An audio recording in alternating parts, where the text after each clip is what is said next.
Hi எல்லாருக்கும் வணக்கம். எல்லாரும் எப்படி இருக்கீங்க? இன்னைக்கு வந்துட்டு ஒரு ஆரோக்கியமான சமையல்னே சொல்லாங்க.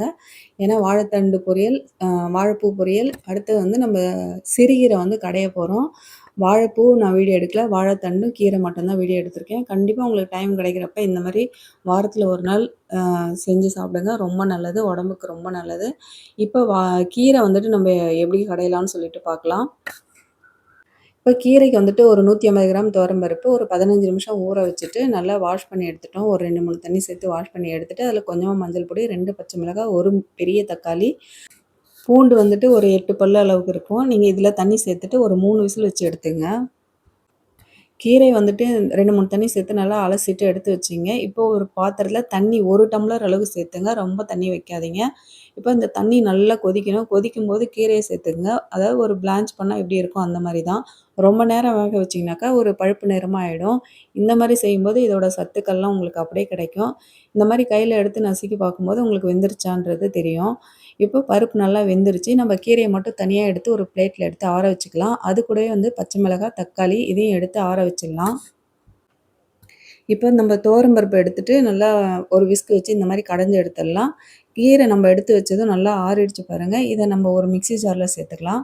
அதையும் மிக்ஸி ஜார்ல சேர்த்துட்டு ஒரு 2, 3 தடவ பல்ஸ்ல வச்சு எடுத்துருங்க. ரொம்ப கடையக்கூடாது. நைஸா கடையக்கூடாது. கொஞ்சம் திப்பி திப்பியா இருக்கணும். அப்பதான் கீரை வந்து நல்லாயிருக்கும். இந்த மாரி பருப்போட சேர்த்து நல்லா மிக்ஸ் பண்ணி விட்டுருங்க. இதுக்கு தேவையான அளவுக்கு சால்ட்டையும் சேர்த்துக்கலாம். இப்ப கீரைக்கு வந்து ஒரு தாளிப்பு குடுத்துடலாம். அதுக்கு வந்து ஒரு வாணல்ல கொஞ்சமா எண்ணெய் சேர்த்துட்டு 2 காஞ்ச மிளகாய நல்லா கிள்ளி போட்டுருங்க.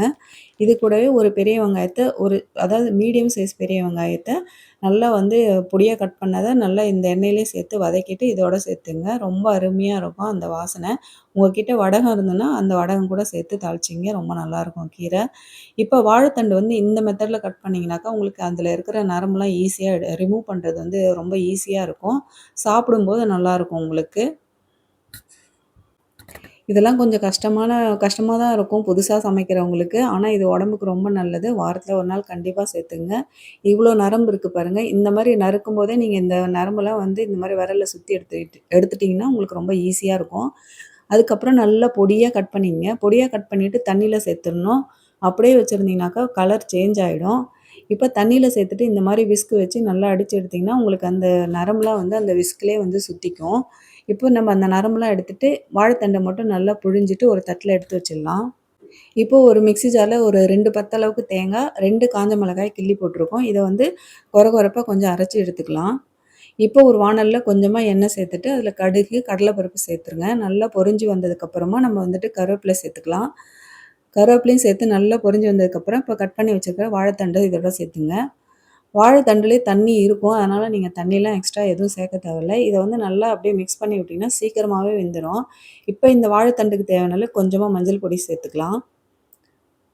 மஞ்சள் பொடி சேர்த்துட்டு, அது கூடவே கொஞ்சமா அதுக்கு தேவையான அளவுக்கு உப்பும் சேர்த்துங்க. இதுக்கு ரொம்ப உப்பு தேவைப்படாது. அதனால உப்பு போடும்போது கொஞ்சம் பார்த்து போடுங்க.